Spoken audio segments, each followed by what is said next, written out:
कर्मयोग के माध्यम से ये सारा इसमें जो भी इन्वॉल्व इश्यू हैं, वो सारे चल रहे हैं और अपनी जो पहला भाग है उसकी कमेंट्री, इसमें बहुत सारी चीज़ें वो इसमें कवर हो जाएँगी। कर्म कैसे करें, उनका शेड क्या है, क्या नहीं है। तो ये समता, इससे भी अधिक सच्ची समता तब आ जाती है जब व्यक्ति को पूर्ण ज्ञान हो जाता है। अब जब व्यक्ति को ये ज्ञान हो जाता है कि वही चित्रकार है, तो उसके भिन्न-भिन्न रंग किसी दूसरे को तो सौभाग्य, दुर्भाग्य प्रतीत हो सकते हैं, परंतु स्वयं उसे तो वे चित्र के अनुरूप स्वाभाविक ही प्रतीत होंगे। आप स्वयं चित्रकार हो, तो उसके अंदर आपने जो शेड्स डाली हैं, अब आपके लिए ये थोड़ी है, दूसरों को दूसरे को वो दुर्भाग्य और सौभाग्य प्रतीत हो सकता है, दूसरे को वो जिस भी तरीके से प्रतीत हो सकता है। ऐसे के अंदर समता सहज हो जाती है। इसी तरह शरीर के आने या जाने पर सामान्यतः हम विचलित होते हैं, परंतु जिसे ये ज्ञान हो गया है कि यह तो अपने पुराने कपड़े बदलने जैसी क्रिया है, वह व्यक्ति उससे विचलित नहीं हो सकता, क्योंकि वह जानता है कि ये सब चीजें भगवान को अभिव्यक्त करने के लिए ही इतनी सारी घटनाएं मात्र हैं। आपका जन्म ग्रहण करना और मृत्यु, ये घटनाएं मात्र हैं, आत्मा के जो है पड़ाव हैं एक तरीके के, उसकी यात्रा के पड़ाव हैं। जैसे कि जब नाटक की पूरी रूपरेखा व्यक्ति को पता हो, तो वह उसे बखूबी निभाता अवश्य है, परंतु किन्हीं दृश्यों से वास्तव में डर नहीं जाता या विचलित नहीं हो जाता। इसलिए जब व्यक्ति को कोई ऐसी चीज प्राप्त हो जाती है जिसके सामने अन्य सभी चीजों का कोई वास्तविक मूल्य ही नहीं रह जाता, तब फिर वह और अधिक विचलित नहीं होता। समता फिर बाद में सहज ही भी समता का मतलब उन चीजों के समक्ष आप विचलित नहीं हो रहे। अब ये एक साइकोलॉजिकल चीज है। हो सकता है बाहरी तरीके से आप विचलित हो रहे हों और भीतर से न हो रहे हों। कुछ है वो भीतर से तो विचलित हो रहे हो, बाहर से अपने आप को दिखा रहे हो, नहीं साहब मैं विचलित नहीं हूँ। परंतु जब मनुष्य धन संपत्ति, सुख, आत्मतुष्टि आदि चीजों में लिप्त रहता है, तो ये एक बड़ी भयंकर और दयनीय स्थिति है। व्यक्ति के अंदर अनंत खजाने निहित हैं। इस पे विश्वास नहीं होता। कितनी भी बार ये पढ़ लो, इस पे विश्वास नहीं होता। यदि एक बार वह उन्हें थोड़ा-सा भी देख ले, तब फिर इन सब बाहरी चीज़ों का उसके लिए कोई महत्व ही नहीं रह जाता और वह सच्चे रूप से अपने कर्म कर सकता है, क्योंकि तब उसके बाहरी परिणाम के प्रति वह अप्रभावित रहता है। इसलिए उसके लिए तो सब अच्छा ही होता है। ये सतही तरीके से नहीं है ये कोई भी। अतः अपने भीतर वह आनंद का अनुभव करता है, तब फिर व्यक्ति को सृष्टि की बाहरी घटनाओं से कोई भय नहीं रह जाता, क्योंकि सभी कुछ केवल आत्म अभिव्यक्ति का यंत्र बन जाता है। तो उसमें भय भी उसका यंत्र है। आपको भय खाने की ज़रूरत है तो पूरा भय आएगा, ऐसा आएगा जो पहले था नहीं। पहले था क्या आपके पास जो भई मेरे पास कुछ था ही नहीं, तो मैं कुछ खो दूँगा इसका तो कोई भय था ही नहीं। आज अगर आपको ये महसूस होता है आज कुछ है आपके पास, तो भय तो बढ़ जाएगा और ये होगी अब बहुत कुछ है, तो भय और बढ़ जाएगा। माँ के निमित्त उनकी कोई ज़िम्मेदारी आप लेते हो, तो आप आपकी सिंसियरिटी कितनी ना भैया इसमें गलती नहीं कर बैठेंगे, इसमें ये नहीं, इसमें ये नहीं। तो आप कहते हो समता से तो विचलित हो गया ये। पहले तो बिल्कुल ही नहीं था, आराम से सोता था। अब जब से इसने माँ की ये ड्यूटी सँभाली है, तो इसलिए आप आउटर एक्सप्रेशन से जज करने शुरू कर दोगे। ये समता है, ये समता नहीं है। इसलिए जब सच्चे अनुभव के अंदर आनंद का स्रोत खुल जाता है, तब फिर कोई समस्या नहीं रहती। तो इसका प्रमाण अगर आप देखो, तो आपके आनंद का स्रोत क्या है? अभी वो आप कहाँ से डिराइव कर रहे हो, ये इसका प्रमाण है। आनंद का स्रोत आप भोजन से, आपके जो मैथुनी क्रिया है उससे या आपके विचारों से, समाज से, आपका उसमें क्या स्थान है उससे, वाहवाही से, विचारों से, धीरे-धीरे बढ़ता जा रहा है एस्थेटिक्स से, या आप खाली अपना ही सोच समझ है उससे या फिर ये शिफ्ट आया है, अरे नहीं इसमें नहीं, फिर धीरे-धीरे ये शिफ्ट आता है तो फिर स्वरूप बिल्कुल चेंज हो जाता है। यहाँ तक तो शिफ्ट आता ही नहीं, ये शिफ्ट थोड़ी आता है और समता अपने आप ही स्थापित हो जाती है। तो अभी वर्तमान में आप खाली पिक्चराइज़ेशन कर रहे हैं इसके विजुअलाइज़ेशंस कर रहे हैं, आपको लगता है हाँ, हाँ, ये हो जाता है। पहले तो आपके जीवन में शिफ्ट आए, इतना क्लियर कट कि भी माँ के बिना नहीं। तब आपको जो इसके रंग नज़र आएँगे, वो तो तब नज़र आएँगे। आज तो कल्पनाएँ हैं, विजुअलाइज़ेशंस हैं। साहित्य के स्तर पे जितना कर सकते हो उतना है, बस। परंतु ऐसा नहीं है कि तब व्यक्ति बाहरी चीज़ों के प्रति लापरवाह हो जाता है, ठीक वही बात आ गई। बल्कि वह सही दृष्टिकोण से अपनी भूमिका निभा सकता है, लापरवाह नहीं, ज़्यादा ज़िम्मेदार। क्या यार पहले तो इतना ध्यान ही नहीं रखता था, अरे पहले मेरी थी, ठीक है, कोई फ़र्क नहीं पड़ता, ये तो माँ की है, मेरा जीवन माँ का है, गलत चीज़ कैसे खाऊँगा, गलत व्यवहार कैसे करूँगा? आप अपने आप के शरीर के साथ भी लापरवाही नहीं करते, आपकी चीज़ों क्योंकि माँ की है ये। आप अपने धन को या उसको भी लापरवाही से लुटाते नहीं। आपको क्या राइट है, जब आप अपने आप को माँ को दे चुके, तो फिर बाद में आपका धन भी उनको बिलॉन्ग करता है, आपका जब है ही नहीं तो आपको क्या राइट है, आप किसी को भी यूँ ही माँ को जचे तो वो सारा दे दो, नहीं जचे तो 1 रुपया नहीं देंगे। इसको कितना ये तो नीडी व्यक्ति है, इसको तो ज़रूरत है। ये तो माँ बताए, कितना भी नीडी व्यक्ति हो, कैशियर के पास जाके बैंक के अंदर ये थोड़ी मेरे को ज़रूरत है, वो कोई उसमें थोड़ी कोई प्रभावित होने वाला है। आप कहते हैं भैया देख मैं तो कारिंदा हूँ इसका, ये कहेंगी तो मैं तेरे को सब कुछ लुटा दूँगा, तेरे लिए ही मैं तेरा गुलाम बन जाऊँगा, तेरे लिए काम करूँगा। ये नहीं कहेंगी तो मैं नहीं करूँगा। ये अगर आप में सिंसियरिटी है तो आपके रास्ते खुलेंगे। ये कैसे आएगा मतलब ये है कि अभी तक आपके आई नहीं वो बात। भई मतलब ये होगा तो आपको कहीं कोई रोक नहीं सकता। तो अभी तैयारी है। ये देखने का एक मनोवैज्ञानिक तरीका है। हम कह रहे हैं कि अपने हृदय का सत्य ही सर्वोपरि है। जब वेद में सभी मूलभूत सत्य क्योंकि पहले आया था, इसके अंदर की वेद जो आपके हृदय में वेद है, वो सच्चा वेद है और जिसके हृदय के अंदर ये जागृत हो चुका है, उसके लिए फिर बाद में बाहरी वेद की उतनी ही प्रासंगिकता रह जाती है, जितनी की चारों तरफ बाढ़ आ रही हो, तो ऐसे व्यक्ति के लिए किसी कुएँ की। जब वेद में सभी मूलभूत सत्य और सभी मूलभूत अनुभव समाहित हैं, तो हमारे हृदय के अनुभव के साथ वेद में निहित अनुभवों का कोई विरोध तो नहीं होना चाहिए। भई वेद आप हर जना तैयार है इसके लिए मेरे हृदय के अंदर अगर ये आप लिटरली ले लो और साइकोलॉजिकल इसका एनालिसिस न करो, तो आप तो बीचे नीचे गिर जाओगे। क्योंकि एक तरफ ये कह रहे हैं शास्त्र के अनुसार चलो और एक तरफ ये कह रहे हैं हृदय के अंदर आपका जो सर्वोत्तम शास्त्र, सर्वोच्च शास्त्र है, वेद है वो आपके हृदय में है। पर हृदय जिसको आप मान रहे हो वो तो तुरंत के अंदर कामनाओं की वाइटल को जैसे श्री अरविंद डिफाइन कर रहे हैं, भावनाओं की इसकी उसकी सीट है ये। पर इसी कारण ये पैशंस की, डिज़ायर्स की इसकी भी सीट बन बैठी है। तो जिसको आप हृदय कहते हो वो तो ये वाली चीज़ है। तो हृदय की का सर्वोपरि है तो इसमें मतलब डिज़ायर्स का आपने तो सर्वोपरि ला के बिठा दिया, ये नहीं कह रहे। स्वयं वेदों की वाणी तो सही है, उसमें तो पूर्ण सत्य है, पर व्यक्ति का मन, उसकी बुद्धि, उसका जो अर्थ लगाते हैं, वह संदिग्ध हो सकता है, जो कि गीता से प्रमाणित हो ही रहा है। श्री अरविंद ने इसके शुरू में जो इंट्रोडक्शन है, भूमिका है, उसमें यही तो कह रहे हैं कि सबकी कमेंट्रीज़ यही दिखा रही है कि सारे सबसे विभिन्न मत होने में एक मत हैं। कोई कह रहा है गीता ये कह रही है, कोई कह रहा है गीता ये कह रही है। सबके अपने मत हैं और वो गीता को प्रमाण सिद्ध कर रहे हैं कि भई ये हमारे प्रामाणिक ग्रंथ ये गीता है। वे इसका दावा नहीं कर सकते कि उन्होंने जो समझा है वही सत्य है, क्योंकि वेदों का सत्य तो यथार्थ और प्रामाणिक है। योगी श्री कृष्ण प्रेम कहते हैं कि अनुभव पर संदेह नहीं किया जा सकता, हालाँकि उसकी मानसिक अभिव्यक्ति पर अवश्य संदेह किया जा सकता है। पर अभी इसको अलग कैसे किया जाए कि आपका हृदय माँ की ओर आकृष्ट है, इस पे संदेह नहीं किया जा सकता।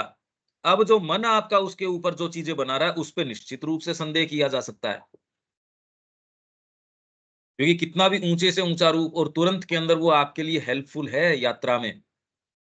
पर जब आप यात्रा कर लोगे तो वो नक्शा तो वहाँ तक तो ले गया, अब आगे का चाहिए आपको इंडिकेशन।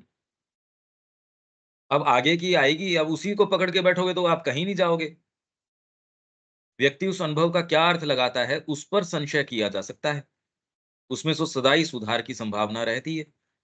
जैसे कि यदि व्यक्ति को श्री माता जी का अनुभव हो और पूरी सत्ता आनंद से भर जाए, तो इस पर संदेह नहीं किया जा सकता। आपको अगर बैठे-बैठे अभी ये महसूस हो तो लाइट महसूस हुई, ये अनुभव बिल्कुल ठीक है आपका। प्रकाश महसूस हुआ, आपको ऐसे सॉफ्टनेस महसूस हुई माँ की, इसको तो आप दरकिनार कर देते हो जबकि ये एक्चुअल अनुभव है।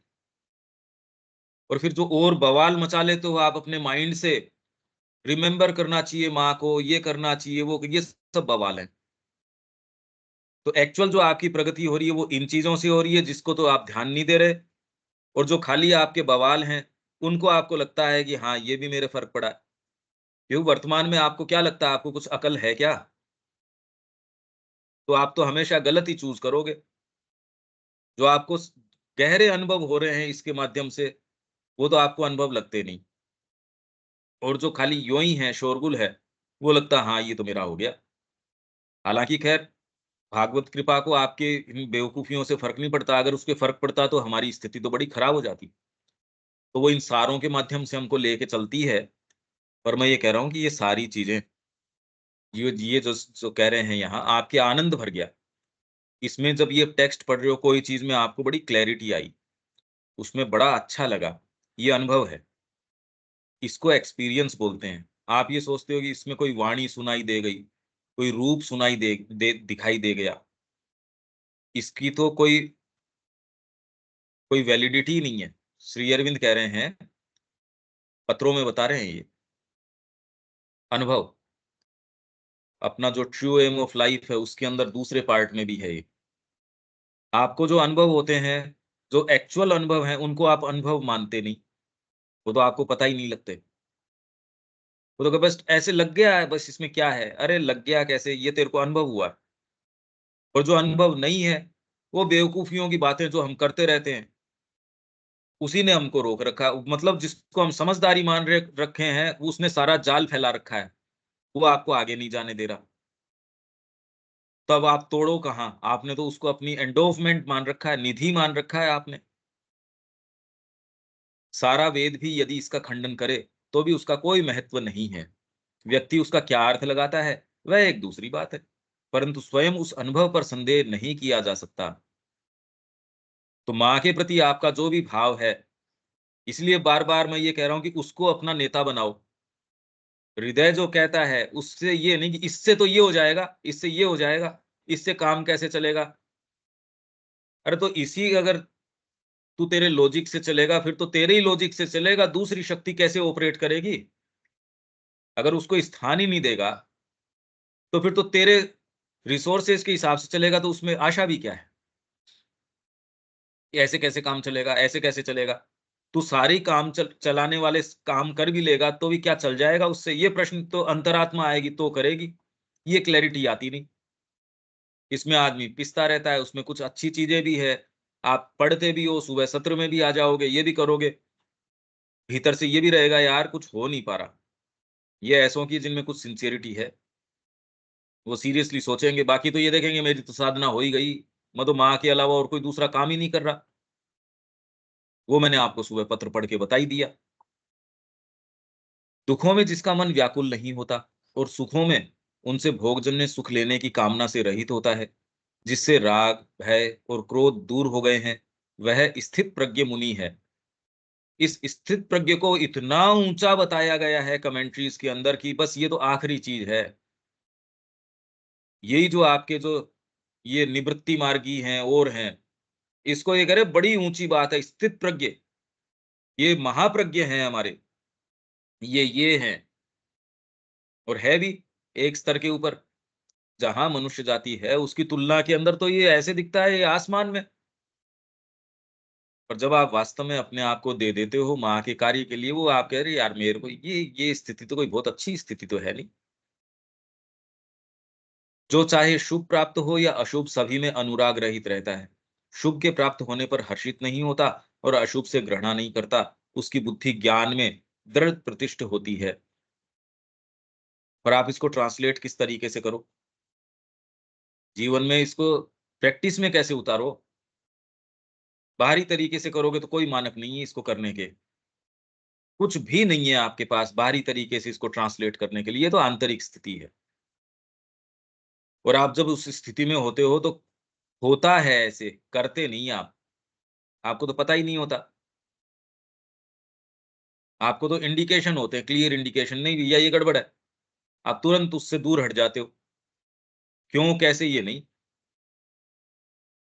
भई आपका गंतव्य तय है, अब उस गंतव्य के आधार पे आपके तो लेफ्ट गलत है, अब राइट टर्न ले। अब राइट तेरे को नहीं, अब लेफ्ट टर्न ले। अपने आप में न तो आपको घृणा है, ना आसक्ति है लेफ्ट से, राइट से।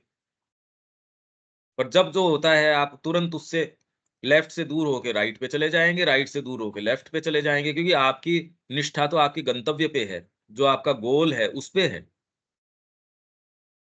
तो आपका न तो अशुभ, न शुभ, न घृणा, न राग, न द्वेष, और ये सारों को भी लेके माँ जो एक्चुअल इश्यू है उसकी ओर आपको गति करवाती है। तो कर सकते हो, बाहरी तरीके से ये नहीं किया जा सकता। विचार करके ये नहीं किया जा सकता। हाँ, एक थोड़ी बहुत सात्विकता आप थोड़ी-थोड़ी-थोड़ी उस पे कुछ आ सकते हो। और डेफ़िनेटली हमारा जो पाशविक स्तर है उसके लिए ये इम्पोर्टेंट है। क्योंकि जो ऊपर वाली बात है उसके लिए तो अभी तैयारी ही नज़र नहीं आती। अभी तो इसके लिए है कि बातें तो करते हो, माँ की करते हो दूसरी चीज़ें।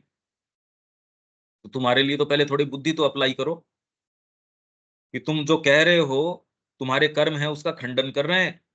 ये बात भी यदि आप कर पाओ तो बहुत बड़ा अचीवमेंट होगा। आप जो बात कर रहे हो, आपके कर्म तो वो कर नहीं रहे, वो रिफ्लेक्ट नहीं कर रहे। कछुआ जैसे अपने अंगों को खोल में खींच लेता है, इसी प्रकार जो मनुष्य अपनी इंद्रियों को इंद्रियों के विषय से हटा लेता है, तब उसकी बुद्धि दृढ़ प्रतिष्ठ होती है। बुद्धि की क्रिया की 2 संभावनाएँ हैं। या तो वह अपना निम्नगामी और बहिर्मुख रुख अपनाकर प्रकृति के तीनों गुणों की लीला में, यही प्रश्न आपका था। ये इंग्लिश में देविका जी का मेरे से अलग से प्रश्न था, ये एसेज में से है। बुद्धि की क्रिया की 2 संभावनाएँ हैं। या तो वह अपना निम्नगामी और बहिर्मुख रुख अपनाकर, तो उसमें इंटेलिजेंट विल का नाम लिया है, तो उन्होंने कहा जब इंटेलिजेंट है तो ये निम्न कैसे जाएगी? नीचे कैसे जाएगी? यहाँ ये बुद्धि बहिर्मुख रुख अपनाकर प्रकृति के तीनों गुणों की लीला में इंद्रियानुभवों और संकल्प की छितरी हुई क्रियाओं में संलग्न रह सकती है। रह ही रही है अभी, सकती क्या है? दूसरी वाली क्रिया का तो हमको किसी को जो बैठे हैं वो तो सेंस है नहीं। या ये अपना ऊर्ध्वगामी और अंतर्मुख रुख अपनाकर, ये बुद्धि की क्रिया अभी शुरू हुई नहीं।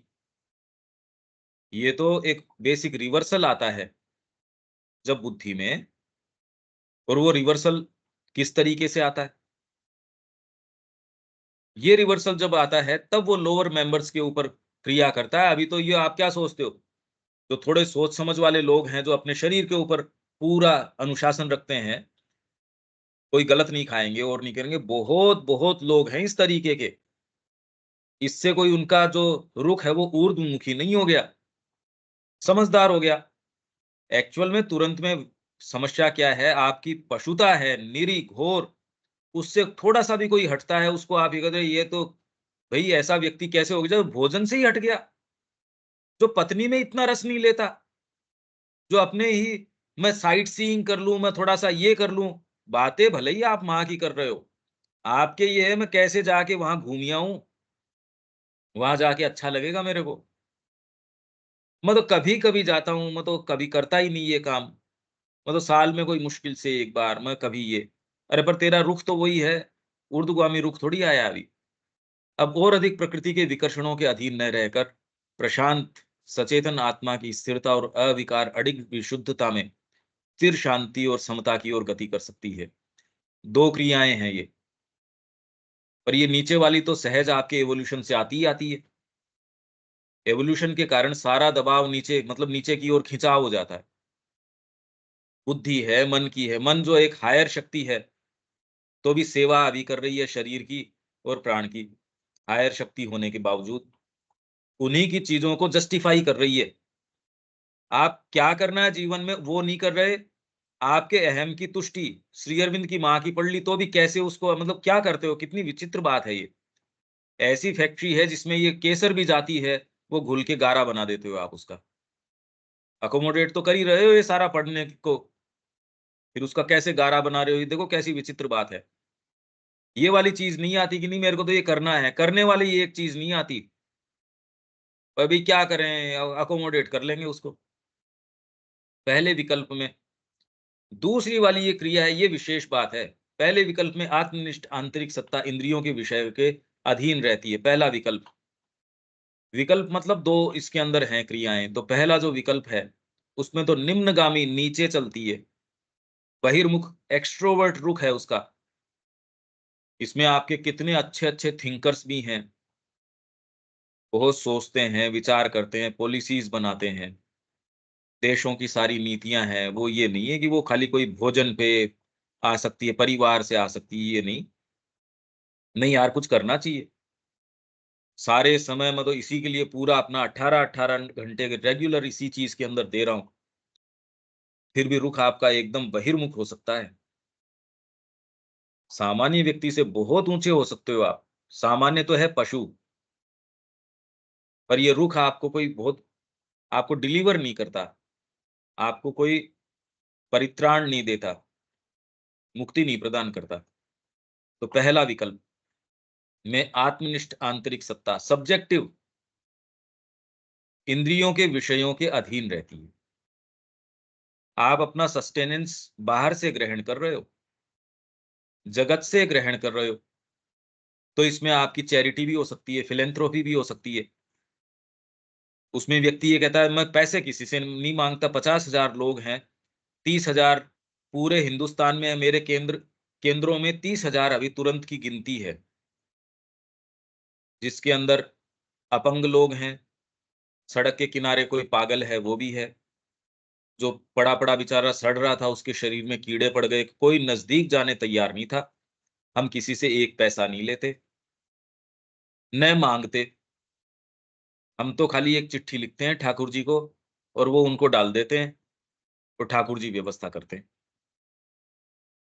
गौशालाएँ हैं, वो सेवा के भाव से सेवा कर रहे हैं, माँगने किसी से नहीं जाते। 2-2 4-4 5-5 हज़ार गायें हैं उनके पास। ये तो वृंदावन के अंदर कुछ आश्रम हैं, कुछ ऐसी संस्थाएँ हैं, कुछ ऐसे इंडिविजुअल्स हैं, कह रहे माँगने नहीं जाते, हमारी भी व्यवस्था हो रही है। तो इसमें आत्मनिष्ठ आंतरिक सत्ता, इसमें कोई रिवर्सल नहीं आया है अभी तक। इसमें रिवर्सल का कोई लेना-देना नहीं है। बस उसका प्रवेश कोई ऐसी शक्ति के अंदर, ऐसी क्रिया में हो गया, जो आपकी इंद्रियों की जो घोर रूप से कि यार ये करेंगे तो ये होगा, ये करेंगे तो ये होगा, उससे थोड़ा-सा मुक्त होके, वो ये जानता है ये चिट्ठी प्रैक्टिकल है। ये चिट्ठी डालने से मेरा काम हो रहा है। तो वो फिर बाद में ये इंद्रियों के जो है ना, इससे थोड़ा-सा एक उसको एक गली मिल जाती है, प्रवेश द्वार मिल जाता है उसको, कि भैया तेरे को इधर से जाने की ज़रूरत नहीं है, इधर भीड़ है। तेरे को मैं शॉर्टकट बताता हूँ, ये हल्का अरे! क्या इससे ही हो गया? कितने अपने को तो पूरा पार करके जाना पड़ता कॉन्टिनेंट को, ये थोड़ी-सी कैनाल बना दी हमने, सुएज़ कैनाल बना दी, कितना बच गया ये तो। तो वो फिर बाद में सामान्य व्यक्तियों में पहली वाले जो विकल्प है, वो क्या करता है आत्मनिष्ठ आंतरिक सत्ता इंद्रियों के विषयों के अधीन रहती है, रहती वही है। इसलिए विवेकानंद जी ने कहा कि मैं उनकी सेवा करूँ, तो उन्होंने कहा ना, ना, ये नहीं, पहले ब्रह्म को रियलाइज़ कर। और ये नहीं कि बाद के अंदर उनके ये बात नहीं थी, पर सच्चे रूप से थी। सिस्टर निवेदिता को वो क्या कह रहे हैं, अकेले के अंदर? सिस्टर निवेदिता ये कह रही है एक बार उन्होंने डायरेक्टली मेरे से ये कहा कि तेरी भूमिका है, तेरे लिए मैंने एक भूमिका है रखी है, जो हिंदुस्तान की स्त्रियाँ हैं, उनके लिए मैं तेरी भूमिका चाहता हूँ। उन्होंने कहा पहली बार मेरे को डायरेक्टली उन्होंने ये चीज़ कही और तब तक भी उनके खुद के फ़ॉर्मेशंस इस तरीके के को मैं प्रश्न करती थी उनसे, तो वो उत्तर देते थे, कोई ज़रूरी नहीं है, उस समय तो मेरे रिएक्शंस आते थे, ये क्या उत्तर दे रहे हैं। और उनका वैभव, उनके चेहरे का जो प्रकाश है और जिस इलोक्वेंस से वो चीज़ें कहते थे, उसमें तो कोई दूसरा संशय कर ही क्या सकता था। तो ये आत्मनिष्ठ आंतरिक सत्ता इंद्रियों के विषयों के अधीन रहती है। तो ये थोड़ी है कि उसमें अकल नहीं थी। भाई सिस्टर निवेदिता जिस तरीके से विश्व को देख रही है, चीज़ों को देख रही है, वो समझ तो थी ही, सामान्य समझ थी नहीं। वह वस्तुओं के बाह्य संपर्क में ही निवास करती है। वहीं से चीज़ों की कड़ियाँ देखती है, लॉजिक ढूँढती है, पर रहती ये इस तरीके से ये है निम्नगामी। इससे आपकी डिलीवरेंस नहीं होगी, आपको मुक्ति नहीं प्रदान होगी, मुक्ति नहीं प्राप्त होती होती इससे। इतना ही कह सकते हैं। और तो भई अब आपका जो चश्मा है वो हटे तो जगत ऐसा दिखे, ये सारी बातें इसी चीज़ के लिए है भी कोई हमारे अंदर ये बात आए। अतः स्थिर एकाग्रता तथा अद्य व्यवसाय के साथ हमें बुद्धि की ऊर्ध्वमुख और अंतर्मुख अभिमुखता को ही दृढ़ प्रतिष्ठ भाव व्यवसाय, इसलिए 2 चीज़ें आई थी, अव्यवसायआत्मिका बुद्धि और व्यवसायआत्मिका बुद्धि। अब पता नहीं वो आगे आएगा, इसलिए नहीं, इसमें ये नहीं आएगा क्योंकि ये 41 का श्लोक है। दूसरे चैप्टर का 41 का श्लोक है। साइड में ये चैप्टर और उसका श्लोक दे रखे हैं। तो ये व्यवसाय तो हम पढ़ के गए थे ये। व्यवसायआत्मिका बुद्धि, अव्यवसायआत्मिका बुद्धि। एक बार एक भावना आ गई, कर रहे कुछ है नहीं, क्योंकि आपकी बुद्धि अव्यवसायआत्मिका है। तो जीवन भर आप कैसे भी पछते रहो, आप एक्चुअल कर्म कभी नहीं करेंगे। आप भले कितनी समझदारी की बातें करो और अपने आप को कितना भी समझदार मानो, ये जगत आपके साथ वही जगत को कोई फ़र्क नहीं पड़ता। आप आपको अपने आप को क्या मानते हो, इससे जगत के कोई फ़र्क नहीं पड़ता। हम में से हर जना अपने आप को पता नहीं क्या मान के बैठा है और अपने आप को ये मानता है, अरे मैं जानता हूँ चीज़ों को। इसमें जो शक्तियाँ हैं जगत की, वो आपको बिल्कुल रिस्पेक्ट करेंगी नहीं और करना चाहिए भी नहीं। व्यवसाय से अपनाना होगा हमें, इसे दृढ़तापूर्वक पुरुष पुरुष जो आपके डीपर कि इंद्रियों के विषय से इंद्रियाँ ऊपर है, इंद्रियों से मन ऊपर है, मन से बुद्धि ऊपर है, बुद्धि से परे जो है, वो है पुरुष। तो पुरुष के प्रशांत आत्मज्ञान में स्थित करना होगा। इसमें निसंदेह ही सबसे पहली गति होनी चाहिए कामना से छुटकारा पाना। All is too little that the world can give. अभी तो world can give you everything.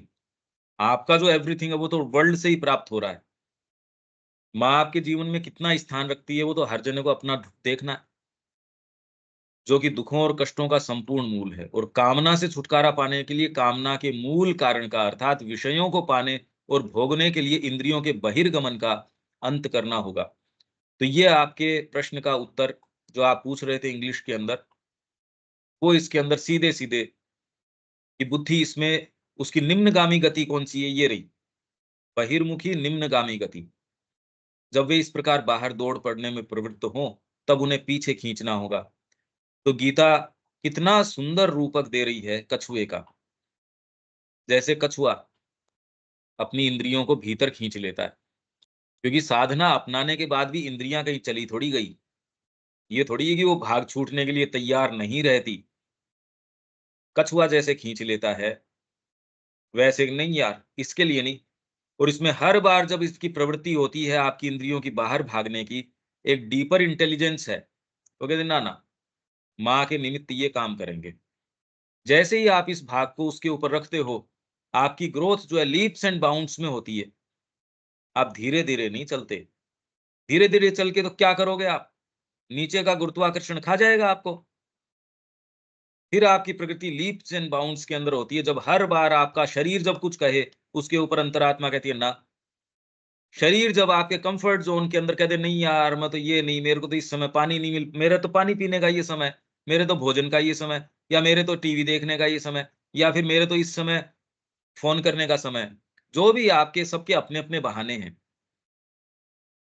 हज़ार बहाने हो सकते हैं, इसके ऊपर एक आपकी सच्ची अंडरस्टैंडिंग नहीं, तोड़ना है मेरे को तो इसको। जो होगा सो देखा जाएगा।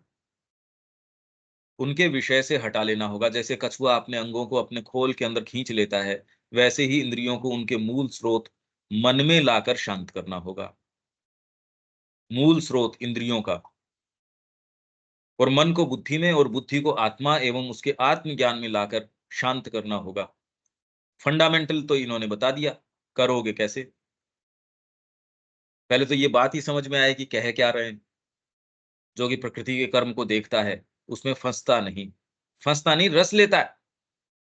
आपकी अंतरात्मा सब चीजों में इक्वल रस लेती है, इसलिए उसको दिक्कत नहीं है। जो डायरेक्टर है, वो उतना ही रस, विलेन कितना बढ़िया कर रहा है उसमें भी रस ले रहा है, अरे वाह यार तूने ठीक किया ये। और जो हीरो है उसके वह उसके उसके काम में भी रस लेता है। इनफैक्ट जो विलेन वाला है उसको हो सकता है कि वो अवार्ड दे, नहीं तूने तूने बेटर किया। इसकी 5 मिनट की ही भूमिका थी, इसके कारण तो जीव जान आ गई इसके अंदर। हीरो में तो कुछ ऐसी बात नहीं थी, वो फंसता नहीं उसके अंदर, क्योंकि ऐसी किसी चीज की वह कामना नहीं करता जो विषयाश्रित जीवन प्रदान कर सकता है। अभी तो सब कुछ ही प्रदान कर सकता है। ये प्रश्न आप अपने आप से उठाओ, ये बुद्धि योग हो जाएगा। अगर नहीं उठा पाते तब तो जीवन आपके साथ जो कर रहा है और करेगा वो करेगा ही। जबकि हमारे डीप डाउन सारों की ये मेरी अकल तो आखिरी है। ये जो आपने इंग्लिश के अंदर पूछा था, वो इसका हिंदी अनुवाद आ गया और अपने समय पे जो है यही था आपका देविका जी। हाँ जी, हाँ जी। पंकज भाई बट ये करेंगे कैसे, ये आ टॉर्टोइस की जाएगा, तरह जो ये कह रहे हैं? अच्छा। ये कमेंट्री में आ जाएगा इसमें।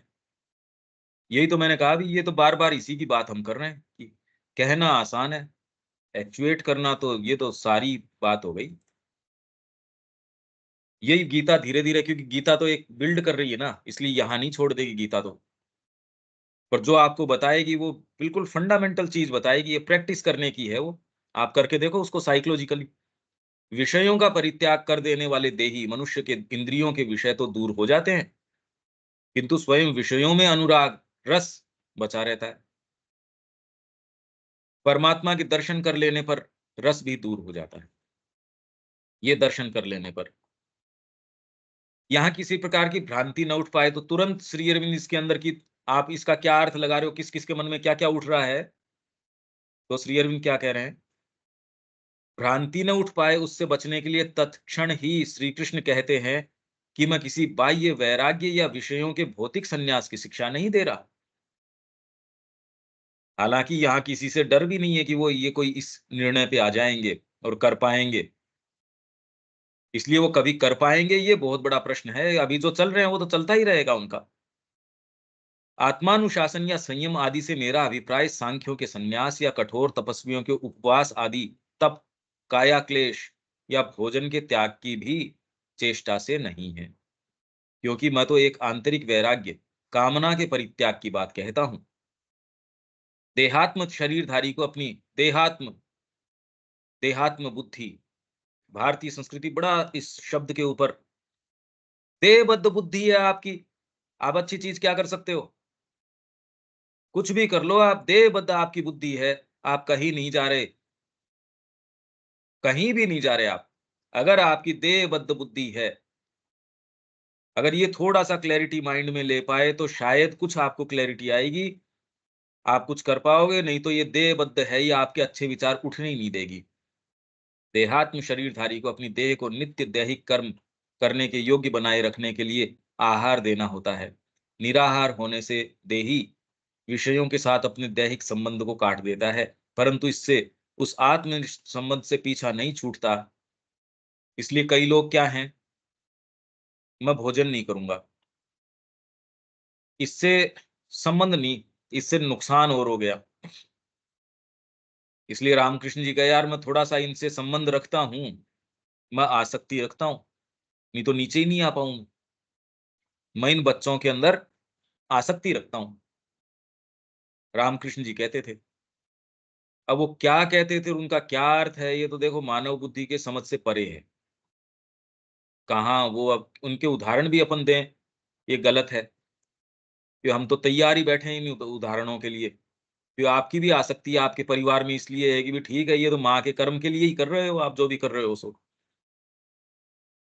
तो निराहार होने से देही विषयों के साथ अपने दैहिक संबंध को काट देता है, परंतु इससे उस आत्म संबंध से पीछा नहीं छूटता। सब्जेक्टिव तो आप जो हो वही तो सुबह अपन ने बात करी, सब्जेक्टिव माँ का निर्माण कर लेते हो आप, उससे पीछा नहीं छूटता। जो संपर्क को दुखद बनाता है। तकलीफ तो यहाँ है, मैं दूध नहीं पीऊंगा, अरे बात दूध की भोजन की उसकी थोड़ी है।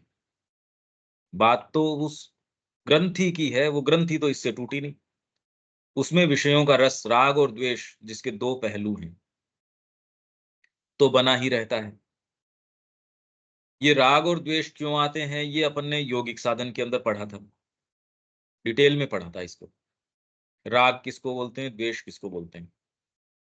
इसके विपरीत देही को अवश्य ही राग द्वेष से अलिप्त, आंतरिक रूप से बिना कोई कष्ट उठाए बाह्य स्पर्श को सह सकने में समर्थ होना चाहिए।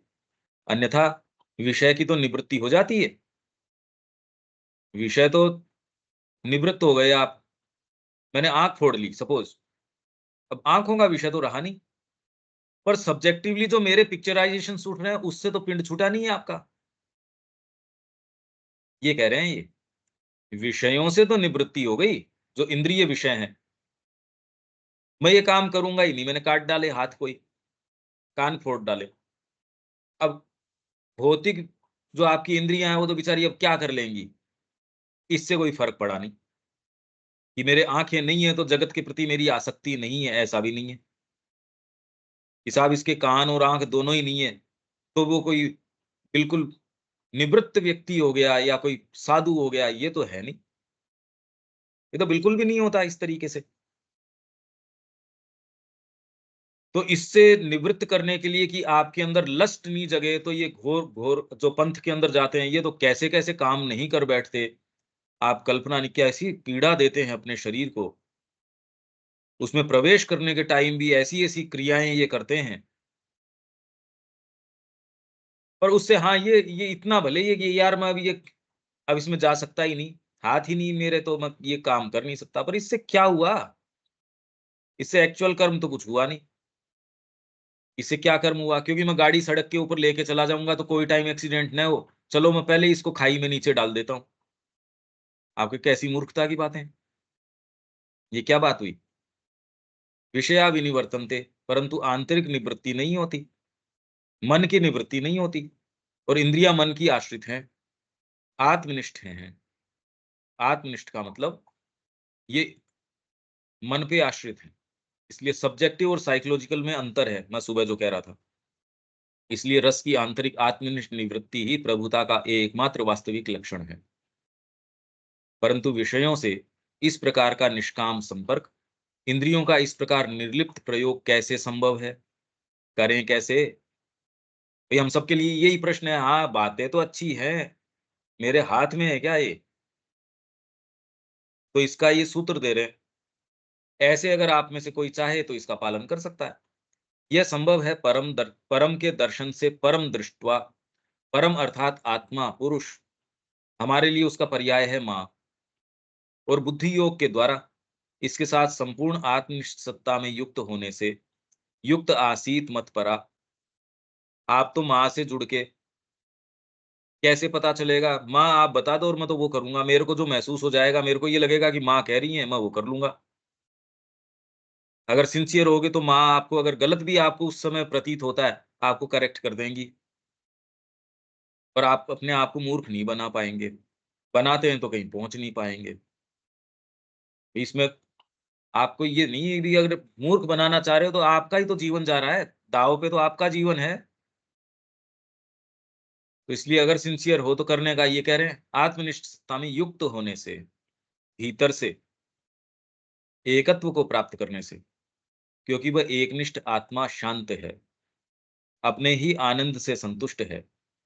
और एक बार यदि हमने अपने अंदर रहने वाले इस परम पुरुष का दर्शन कर लिया और अपने मन और संकल्प को उसके ऊपर स्थापित कर दिया, तो ये द्वंद्व शून्य आनंद, ड्युअलिटीज नहीं है, राग द्वेष, पाप पुण्य, आकर्षण विकर्षण, ये द्वंद्व है, ये ड्युअलिटी है ये।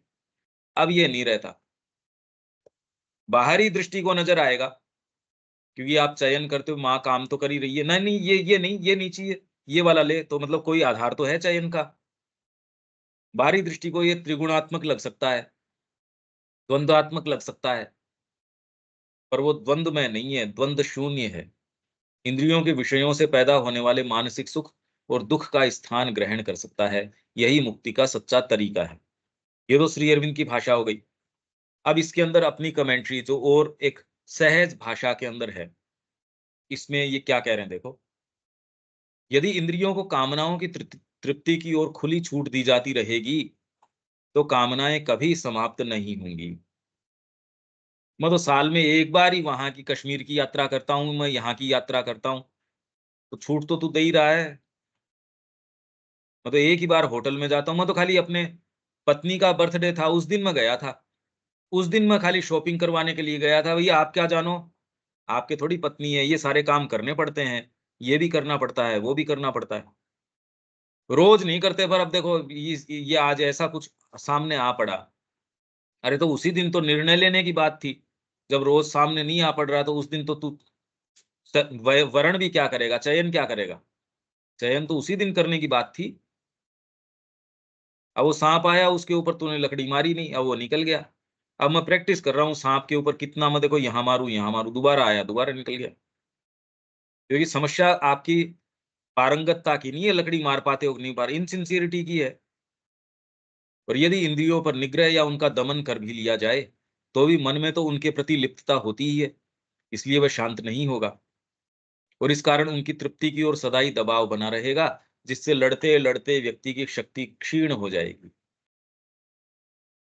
या तो वो मर ही जाएगा, या फिर ये धीरे धीरे ये एक बन जाती है, भाई जीवन ऐसा ही है। पहले आप में एक समय बड़ी इंटेंस एस्पिरेशन थी, बाद में आपको लगता है कि जीवन ऐसा ही होता होगा, ये ऐसा ही है।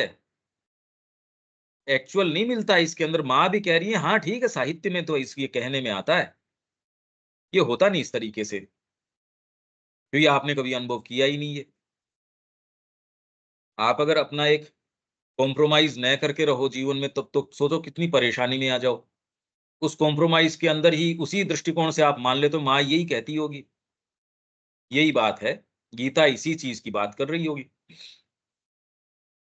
धीरे धीरे आपकी ये क्षीण हो जाती है, आपको पता ही नहीं रहता कि सच्चा क्या है, गलत क्या है, इनके बीच की कौन सी चीज। बिल्कुल आदमी भ्रमित हो जाता है। फिर कहता है पिंड छुटाओ यार, जो सामने है कम से कम उसको तो ले, जिसका पता नहीं उसका तो हम कर भी क्या सकते हैं। अब वो जाने की उसकी जो जो इच्छा है मार्ग पे, वो भी समहाउ वो फोटो के अंदर सीमित कर देता है, या किसी एक कोई एक्टिविटी में सीमित कर देता है।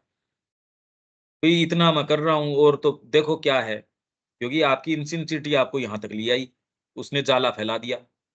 वो आपको एक थोड़ा-सा एक लिवरेज दे देती है, भैया ये कर लिया, अगर ये टुकड़ा फेंक दिया आपकी तरफ, आप उसको खा के कर कर रहे हो बस। जो वो टुकड़ा आपको नियमित फेंक देती है, कोई दिन लेट होती है, उस दिन आप थोड़ा-सा आँखें बना लेते हो उसकी तरफ, बस इतना ही है। जीवन आपकी तरफ सबके लिए, कोई संगीत के लिए है, वो संगीत सभा में चला जाता है, कोई लाइब्रेरीज़ के अंदर चला जाता है, कोई चैरिटी में चला जाता है। जीवन टुकड़े फेंक देता है, आप वो टुकड़े उठा लेते हो। यह है निग्रह और संयम में अंतर। निग्रह का अर्थ है कि उन कार्यों का हठपूर्वक दमन करना, जबकि संयम का अर्थ है कि न तो वो कार्य करना, बल्कि उनके विषय में कोई विचार तक भी नहीं आने देना। क्योंकि यदि मन में उसका विचार तो आए, पर हम उसकी तृप्ति का दमन करें, तो अंदर ही अंदर एक संघर्ष उत्पन्न हो जाएगा और हमारी शक्ति क्षीण होने लगेगी। इसीलिए गीता संयम को श्रेष्ठ बताती है। पर हाँ, यहाँ माँ क्या कहती है वो तो मैं आगे पढ़ ही दूँगा। इसमें आपके ये मेरे को तो माँ के लिए करना, और उस आधार पे जब जब आप निग्रह भी करते हो, तो डेफ़िनेटली आपके पास एक डीपर पावर है। ये नहीं है कि आपके उठ रही है और आप उसको दबा रहे हो। अरे माँ के आधार पे दबा रहे हो कि मैं संयम करूँगा, उस दिन रोकूँगा, देखो मैं तो ये संयम तो कर ही नहीं रहा, निग्रह कर रहा हूँ। ये नहीं, आपके पास नेसेसरी पावर है इसकी, क्योंकि अगर माँ के निमित्त आप कर रहे हो कोई चीज़, माँ देखो ये क्या हो रहा है, तो आप बिल्कुल उसको उसके एक्सप्रेशन को कंट्रोल कर सकते हो, ना मैं नहीं करूँगा ये। हाँ, दूसरा व्यक्ति जिसके पास ये साइकोलॉजिकल आधार नहीं है, वो क्यों करना चाहता है? क्यों रोकेगा वो भोजन को? इसलिए अगर भीतर कोई ये यार मेरे को, अगर विचार ही ना हो भीतर इस तरीके का, तो व्यक्ति कैसे करेगा? वो तो कहता है मैं तो पैसे कमाने के लिए हूँ, और पैसे से जो-जो सुख मिलता है उसके लिए हूँ, और उसको आप समझा भी नहीं सकते। उसके कहीं कोई निग्रह की, संयम की कोई बात ही नहीं है। हालाँकि जब श्री माताजी से पूछा गया कि संयम कैसे प्राप्त करें, तो श्री माताजी ने निग्रह के द्वारा उस तक पहुँचने का रास्ता बताया। निग्रह को पूरे बल के साथ स्थापित करो, पर उसी पर मत रुको, तब फिर संयम भी आ जाएगा। गीता के अनुसार संयम तब आता है जब हम परम प्रभु को देख लेते हैं, और फिर केवल देखने की ही बात नहीं, व्यक्ति को उसमें आनंद आने लगता है। उस आनंद के सामने अन्य सभी निम्नतर सुख तुच्छ प्रतीत होते हैं। तब फिर व्यक्ति केवल भगवान के कार्य हेतु ही शरीर को बनाए रखने के लिए भोजन आदि तथा अन्य सब क्रियाएं करता है। अंतर में प्रभु का जो स्पर्श है, उसकी अभिव्यक्ति के लिए वह ये सब कार्य करता है। अन्यथा उसे इन कर्मों में कोई रुचि नहीं रह जाती, और फिर वह इंद्रियों के सुख के साधन के रूप में उन्हें उपयोग में नहीं लेता। अभी तो हम इंद्रियों के सुख के साधन के रूप में काम में ले इंद्रियों को सुख के साधन के रूप में काम में लेते हैं, जबकि इनमें अपने आप में सुख की कोई संभावना नहीं है। ये तो खाली आप सूचना प्राप्त कर रहे हो। आप सूचना में ही यदि ये चीज करनी शुरू कर दो, तो उससे जो होने वाला एनालिसिस है, डेटा एनालिसिस है, वो तो कभी सही हो नहीं सकता, और उसके आधार पे कर्म है वो सही नहीं हो सकते। आप तो डेटा रिसीव करने के अंदर ही अगर सुख मान बैठे, बल्कि इनकी तुष्टि तो बाद ये व्यक्ति के मुंह में बुरा स्वाद छोड़ती ही हैं। श्री माता जी कहती हैं कि सामान्य क्रम तो यह है कि पहले मन से उस कामना को निकाल दें। सामान्य क्रम है, माता जी ये बता रही है, सामान्य क्रम ये है, पर एक्चुअल जो प्रैक्टिकल क्रम है वो उल्टा है। माता जी ये नहीं कह रही कि तुम पहले मन से कामना को निकाल दो, ये नहीं कह रही माता जी। माँ कह रही है सामान्य क्रम तो ये है, पर ये सफल नहीं होता। परंतु ये तरीका अधिकांश से सफल नहीं हो पाता, क्योंकि ऐसी प्राणिक शक्तियां हैं जो व्यक्ति को इन चीजों को करने के लिए बाध्य करेंगी। परंतु जब उनके प्रलोभनों के बाद भी उन्हें संतुष्ट नहीं किया जाता, तब फिर धीरे धीरे वे उसमें अपनी रुचि छोड़ देती हैं, और उसके पीछे अपना समय और ऊर्जा नष्ट नहीं करती। यह एक मनोवैज्ञानिक अनुभव की बात है। माँ को शुरू के अंदर था, एक पर्टिकुलर कोई डिश थी। माँ को ये एंटिटीज नजर आते थे, जो दो दोस्त हैं, बातें कर रहे हैं, अचानक कोई ऐसी चीज है, उन्होंने थोड़ा-सा इशारा ऐसे किया, बहुत अच्छा कोई सत्र चल रहा है, किसी मूर्ख ने उसको किसी दूसरे तरीके से समझा, और वे कहते हैं, "आप तो मेरे लिए उदाहरण दे रहे हो, या दूसरा व्यक्ति ये आप तो इसके लिए कर रहे हो।" अब वो दूसरा कोई है, वो कह रहा है, "यार ये", और वो कहे, "हम तो नहीं, नहीं, ये नहीं।" ये छोटी-सी चीज़ें, आप दोनों साथ में कहीं गए, पता चला कि एक ने दूसरे की हत्या कर दी। सारी जो इस तरीके की लड़ाइयाँ हैं, उसके पीछे ये है। आप कहीं गए, आप खरीदने गए ही नहीं थे, कहे, "यार मैं गया ही नहीं था वहाँ तो, पता नहीं ये कैसे हुआ?" मोबाइल हाथ में लिया, अरे मैं ये देखो कहाँ से कहाँ लिया आया, मैंने तो लिया ही नहीं था इसलिए हाथ में, मैं तो खाली मैसेज लेने के लिए हाथ में लिया था, या इसके लिए लिया था। माँ ने देखा कि इसके पीछे एंटिटीज़ हैं, वो पर्टिकुलर डिश थी, उनको थोड़ी-सी पसंद थी। अब उनके ऊपर उनको महसूस हुआ कि ये ऊपर की एंटिटीज़ है, ये तेरे ऊपर दबाव बना रही है कि खाना पड़ेगा इसको। तो मदर की जो माँ थी, उन्होंने उनके सामने ला के रखी वो, कि लो भई, माँ ने कहा ये मैं तो नहीं खाऊँगी।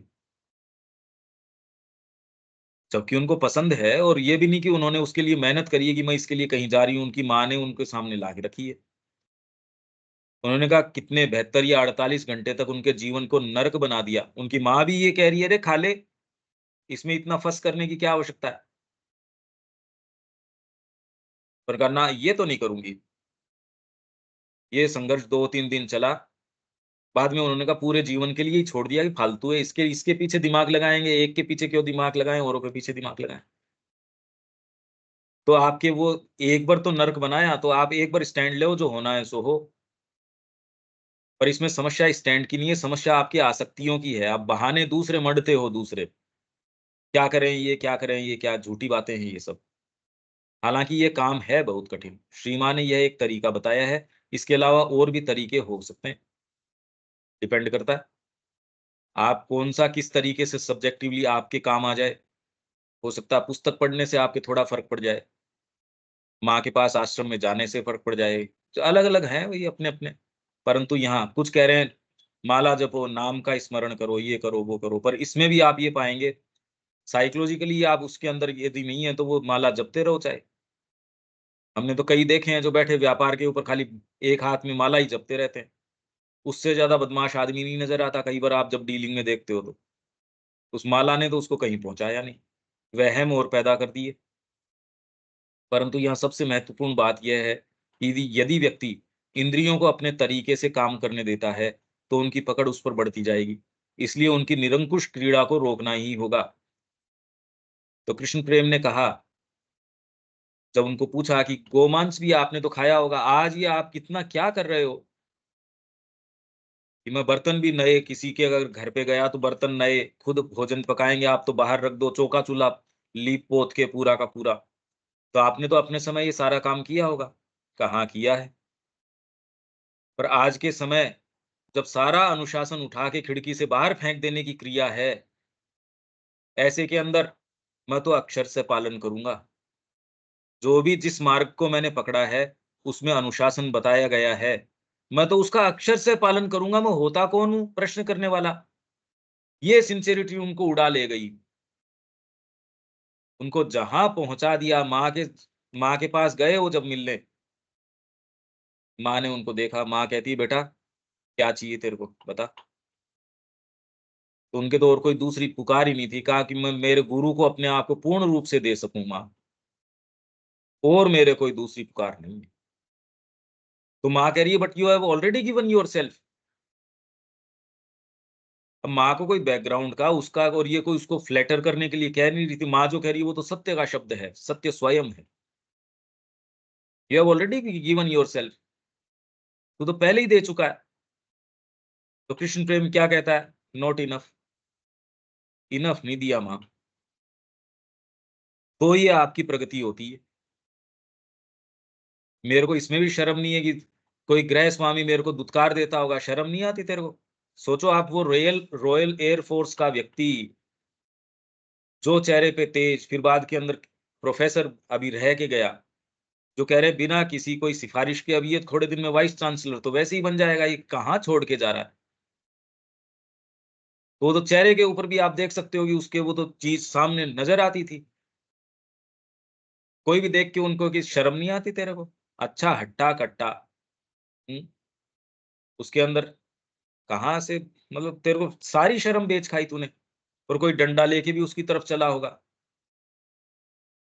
दिल क्यों रोएगा? मेरी तो छाती बैठी जाती थी ये सोच सोच के कि उसके साथ क्या व्यवहार हो रहा होगा। तो जय गोपाल को मैंने ये कहा कि भाई जय गोपाल, उस पर उसके गुरु ने उसको कुछ दिया, इसलिए वो ये कर पाया। तो जय गोपाल ने कहा कि मैं तेरे को एक मेरा मित्र मानता था, और तेरे प्रति मेरे थोड़े अडोर करता था मैं तेरे को अपने हृदय में, कि दिलीप, अच्छा आज तूने मेरे को लेट डाउन कर दिया। कितनी घटिया बात करी है तूने। बार्गेनिंग कर रहा है कि श्री अरविंद ने तेरे को कुछ दिया नहीं। शाफ्ट वेंट होम, ये बात समझ में आ गई। 20 मिनट में मेरी नियति तय हो गई। मैंने सुबह की ट्रेन की टिकट बनवाई, वहां चले गए। श्री अरविंद के महाप्रयाण के 3 साल बाद तक वहीं रहे। सोचो हमारी कितनी मोटी स्किन है, फर्क ही नहीं पड़ता। दलीलें देते हैं इधर की उधर की, ज्ञान की बातें करते हैं। माँ ने ये कहा है, उसको जहां जो सुविधाजनक है उस कोटेशन को काम में ले लेंगे, उस बात को काम में ले लेंगे। सच्ची चीज ये यार, ये करो, निरंकुश क्रीड़ा है, इसको रोको कैसे भी। अतः प्रथम आवश्यकता है कि इंद्रियों के वशीभूत होकर कर्म करें ही नहीं। इंद्रियों के वशीभूत होकर कर्म न करें। हे कौन्ते, आत्म संयम के लिए सच्चे हृदय से प्रयत्न करने वाले ज्ञानी विवेकी पुरुष के लिए के भी मन को उग्र हठ वाली इंद्रियां बलपूर्वक हर लेती हैं। आत्म संयम के लिए सच्चे हृदय से प्रयत्न करने वाले ज्ञानी विवेकी पुरुष के मन को भी उग्र हठ वाली इंद्रियां बलपूर्वक हर लेती हैं। ये तो अब देखते ही हैं अपन। अरे कितना कीमती जीवन तूने साधना अपना भी ली, उसके बाद के अंदर तेरे कंफर्ट जोन को नहीं तोड़ पा रहा। निश्चय ही आत्म संयम, आत्म नियंत्रण कभी सरल नहीं होता। सभी बुद्धिमान मनुष्य इस बात को जानते हैं कि उन्हें थोड़ा बहुत संयम करना चाहिए। अपनी इंद्रियों को वश में करने की सलाह से अधिक सामान्य और कोई चीज नहीं है। मतलब आप फिल्म इंडस्ट्री के अंदर भी देखो, सारे समय ये थोड़ी है उनको, और वो एकदम वाइटल भड़की हुई है, पर उसके अंदर ना भैया वर्कआउट तो करना ही है, एक्सरसाइज करनी है। भोजन के ऊपर एक आदमी रखा हुआ है, भैया तू कैलोरी काउंट किया कर। परंतु सामान्यतः ये उपदेश अपूर्ण रूप से ही दिया जाता है और इसका पालन भी अपूर्ण रूप से और बहुत ही सीमित और अपर्याप्त रूप में किया जाता है। हम इस दायरे में नहीं आते, हम में से कोई ऐसा करता नहीं है। हम तो महान तामसिक और इंडल्ज करने वाले लोग हैं। फिर भी पूर्ण आत्म प्रभुत्व की प्राप्ति के लिए घोर परिश्रम करने वाला वाला ज्ञानी, स्पष्ट दृष्टि संपन्न, बुद्धिमान और विवेकी पुरुष भी अपने आप को इंद्रियों द्वारा वशवर्ती करके बहा लिया गया पाता है। मेरी हेल्थ ठीक नहीं है, मेरी तो हेल्थ इस चीज की इजाजत नहीं देती, मैं क्या करूं? मैं ये नहीं, मेरे लिए ये भोजन, मेरे लिए ये मेरे आपने वो सारी पूरा चारों परिकर आपके ये पाल लिया और धीरे-धीरे आप उसको रीइंफोर्स कर रहे हो, वो कहीं आपको आज जाने नहीं देगा। ऐसा इसलिए होता है क्योंकि मन स्वभावतः ही अपने को इंद्रियों के वशीभूत कर देता है। बहुत ज़्यादा अवेकंड हो तब भी इससे बच पाना बड़ा मुश्किल है। आप तो सोच-सोच के इसको रीइंफोर्स कर रहे हो। वह आंतरिक रस के साथ इंद्रिय विषयों को देखता है, उनका चिंतन या विचार करता है और उनको बुद्धि के लिए विचारों की व्यस्तता का और संकल्प के लिए तीव्र रुचि का विषय बना लेता है। तो इसके अंदर तुरंत जो चीज़ समझ में आ गई उसको तो आज से ही अगर ये आप परपेचुएट करते हो, कोई संभावना नहीं है, आप कुछ भी अध्ययन कर लो चाहे, कुछ भी। ये बात है इसके अंदर। यहाँ हमको इसको विराम देना पड़ेगा। कोई चीज़ है इसमें जो आप कहना चाहेंगे? किसी के कोई बात है इसमें? दीपक?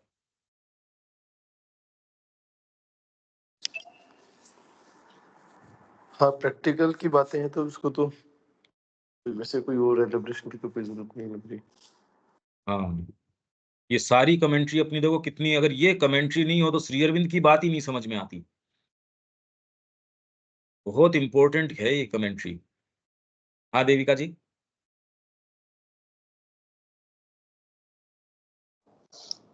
हाँ जी पंकज भाई, थोड़ा-थोड़ा क्लियर हो रहा है ये।